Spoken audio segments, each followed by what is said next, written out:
Baie welkom by hierdie week se terugflits. Sondag het Tanya vir ons uit Johannes 15 uitgelees en vir ons geleer eintlik hoe die woord van ons help om meer 'n vriend soos Jesus te kan wees.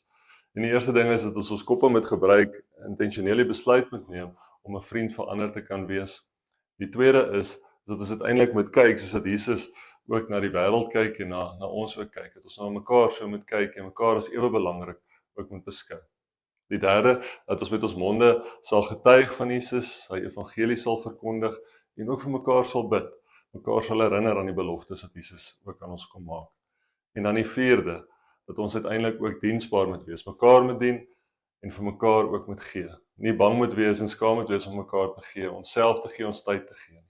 En hierdie vier goed is op twee dinge wat dit ook staan uiteindelik. Die eerste is dat Jesus vir ons lief is, die belangrikste daarvan, en dan die tweede ook dat ons ook vir God moet lief wees. Ons dink so terug ook aan die belangrikste gebod, dat ons die Here moet lief hê en dat ons naaste moet lief hê ook soos onsself. Mag jy hierdie onthou in die week wat voorlê en mag die Here ook saam met jou wees.